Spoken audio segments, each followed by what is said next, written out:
Hello दोस्तों, जैसा कि आप लोगों को पता है कि पिछले वीडियो में हम लोग टॉपिक नंबर 12 को कंप्लीट कर लिए थे और हम लोग बात किए थे टॉपिक नंबर 13 को स्टार्ट करने के लिए। तो चलिए बिना देरी का शुरुआत करते हैं। टॉपिक नंबर 13 जो हम लोग का होने वाला है लाइट रिफ्लेक्शन और रिफ्रैक्शन। ये दोनों का मतलब अलग है, इसलिए यहाँ दोनों अलग अलग लिखा हुआ है और यहाँ एंड से जुड़ा हुआ है। ठीक है, लाइट यानी कि प्रकाश, रिफ्लेक्शन और रिफ्रैक्शन दोनों अलग अलग चीज़ है। चलिए शुरू करते हैं बिना देरी का। और इसमें 50 वन लाइनर होने वाले हैं। तो देखिए पहला क्या है कि प्रकाश क्या है। तो प्रकाश एक ऊर्जा का ही रूप है। प्रकाश क्या है? प्रकाश एक ऊर्जा का ही रूप है। प्रकाश किस प्रकार की तरंग है? तो विद्युत चुंबकीय तरंग है। प्रकाश जो है वो विद्युत चुंबकीय तरंग है, यानी कि वो निर्वात में भी चल सकती है। आपको बताए थे कि तरंग दो प्रकार की होती है, एक होती है यांत्रिक तरंग और एक होता है विद्युत चुंबकीय। एक होता है विद्युत चुंबकीय और इसी में जो है एक और भी होता है अनुप्रस्थ तरंग। अनुप्रस्थ तरंग होता है और एक होता है अनुदैर्ध्य तरंग। ठीक है, ये तो आपको बताए हुए थे। प्रकाश निर्वात में चल सकती है, तो हाँ क्या होती है निर्वात में चाल? 3 × 10⁸ मीटर प्रति सेकंड होती है। प्रकाश की चाल सबसे अधिक किस में होगी? निर्वात में होती है। क्या है कि यही का आपको ये दिया हुआ है ना, 3 × 10⁸ मीटर प्रति सेकंड। और प्रकाश का ऐसा मात्रक क्या हो जाता है? आगे चलते चलिए देखते हैं। प्रकाश की चाल सबसे कम किस में होती है? ठोस में, क्योंकि निर्वात में सबसे ज़्यादा होती है, यानी खाली जगह में सबसे ज़्यादा हो, तो ठोस में कम सबसे कम होगा। मान लीजिए यहाँ पे ये ठोस है और यहाँ से प्रकाश को गुजारेंगे तो प्रकाश इधर थोड़े आ पाएगा। तो ये ठोस में जो है प्रकाश की चाल क्या होती है? कम हो जाती है। अगला देखिए क्या है कि प्रकाश किसे कहते हैं? ये परावर्तन किसे कहते हैं? प्रकाश का लौट कर आना ही परावर्तन है। परावर्तन के कितने नियम है? दो नियम है परावर्तन का। पहला नियम क्या है कि आपतन कोण जो है वो बराबर होगा परावर्तन कोण के। ठीक है, वो आपतन कोण जो है यहाँ पे आपतन कोण देखिए क्या होता है, यहाँ पे एक लाइन रहता है। ठीक है, और यहाँ पर जितना डिग्री का कोण बनेगा उतने डिग्री का कोण यहाँ बनेगा, तो वही है आपतन कोण बराबर होगा परावर्तन कोण के। परावर्तन का दूसरा नियम क्या है कि आपतित किरण, परावर्तित किरण और अभिलंब तीनों एक ही तल में होते हैं। आपतित किरण, परावर्तित किरण, देखिए आपतित किरण हो गया, यहाँ से परावर्तित किरण हो गया, और अभिलंब, अभिलंब यानी कि बीच में से जो निकलता है ये अभिलंब। तीनों कोण जो है ये तीनों एक ही तल में होते हैं, तीनों एक ही पॉइंट पर होता है। ये चीज़ तीनों चीज़ जो है वो एक ही पॉइंट पर होता है। वही यहाँ पे लिखा हुआ है कि आपतित किरण, परावर्तित किरण और अभिलंब तीनों एक ही तल में होता है।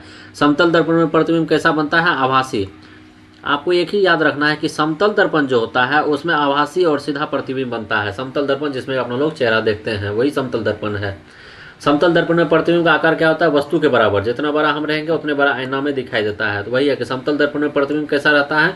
आभासी और सीधा, और सिर्फ इसी में रहता है, बाकी आगे में नहीं रहेगा। देखिएगा समतल दर्पण में प्रतिबिंब का आकार क्या होता है? वस्तु के बराबर होता है। समतल दर्पण में पार्श्व उल्टा होता है। हाँ, समतल दर्पण किसे कहते हैं? भीतर की ओर मुड़ा हुआ दर्पण को समतल दर्पण कहते हैं। उत्तल दर्पण किसे कहते हैं? बाहर की ओर मुड़ा हुआ दर्पण का।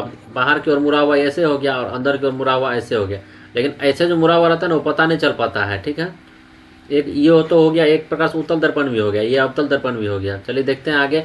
अवतल दर्पण का फोकस कैसा होता है? वास्तविक और सीधा होता है। अगला देखिए क्या है, उत्तल दर्पण का फोकस कैसा होता है? आभासी होता है। अवतल दर्पण में वास्तविक प्रतिबिंब कब बनता है? फोकस के बाहर बनता है। अवतल दर्पण में फोकस के बाहर बनता है। ये तो ऐसे पढ़े होंगे। और जो है यहाँ पर अगर कोई वस्तु खड़ा है तो इसका जो है चेहरा कहाँ बनेगा? यहाँ बनेगा, यहाँ पर जाके। तो वही है कि अवतल दर्पण में वास्तविक प्रतिबिंब कहाँ बनता है? फोकस के बाहर। जहाँ तक फोकस जाता है ऐसे बनता है ना फोकस के बाहर जो है अवतल दर्पण बनता है। उत्तल दर्पण में प्रतिबिंब कैसा बनता है? सदैव आभासी बनता है। वाहन के रिव्यू मिरर में कौन सा दर्पण होता है? तो वाहन के रियर व्यू मिरर में, रियर व्यू में मतलब कि कार में जो रहता है बीच वाला, ड्राइवर का आगे में जो अंदर में रहता है वो रियर व्यू मिरर हो गया, वहाँ उत्तल दर्पण होता है। अपवर्तन किसे कहते हैं? माध्यम बदलने पर प्रकाश का मुड़ना।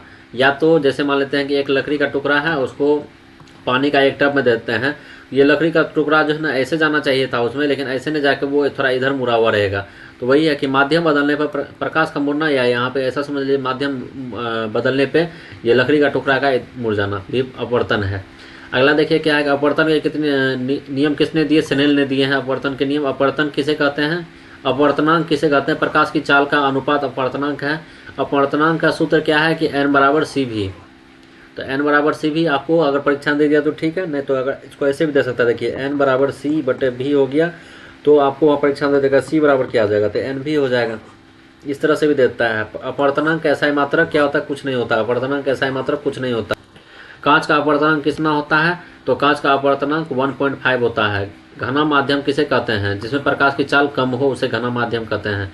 विरल माध्यम किसे कहते हैं? जिसमें प्रकाश की चाल सबसे अधिक हो वो विरल माध्यम है। घने से विरल जाने पर किरण कैसे मुड़ती है? अभिलंब से दूर, अभिलंब से दूर मुड़ जाती है।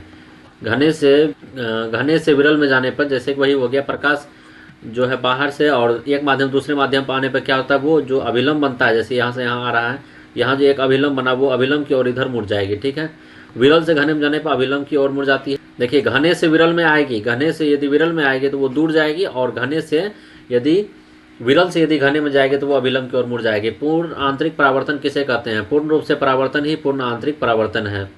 पूर्ण रूप से परावर्तन ही पूर्ण परावर्तन है। पूर्ण आंतरिक परावर्तन कब होता है? घने से विरल में होता है। क्रांतिक कोण किसे कहते हैं? आपतन कोण का विशेष कोण को क्रांतिक कोण कहते हैं। हीरा क्यों चमकता है? पूर्ण आंतरिक परावर्तन के कारण हीरा चमकता है। प्रिज्म क्या है? पारदर्शी ठोस पदार्थ को ही प्रिज्म कहते हैं। प्रिज्म से क्या होता है? वर्ण विक्षेपण होता है। वर्ण विक्षेपण ही आप पढ़ेंगे आगे, देखिएगा। श्वेत प्रकाश कितने रंगों का होता है? तो 7 रंगों का होता है। विबग्योर का पूरा नाम क्या होता है? वी से वायलेट हो गया, आई से इंडिगो का कलर हो गया, बी से ब्लू हो गया, जी से ग्रीन हो गया, वाई से येलो हो गया, ओ से ऑरेंज हो गया और आर से रेड हो गया। तो यही लिखा हुआ है VIV विव, GYOR ग्योर, विबग्योर। अगला देखिए क्या है कि इंद्रधनुष किस कारण से बनता है? आप अपवर्तन, परावर्तन और वर्ण विक्षेपण के कारण बनता है। ये वर्ण विक्षेपण के कारण ही बनता है, और ये तो नहीं पूछता है लेकिन इसके बारे में पूछ देता है, वर्ण विक्षेपण के बारे में। लाल रंग का विचलन सबसे कम होता है। हाँ, लाल रंग का विचलन सबसे कम होता है, यही इसी कारण से लाल रंग ज़्यादा चमकता है। बैंगनी रंग का विचलन सबसे अधिक होता है, इसी कारण से दूर से भी बैंगनी रंग का आपको पता नहीं चल पाएगा।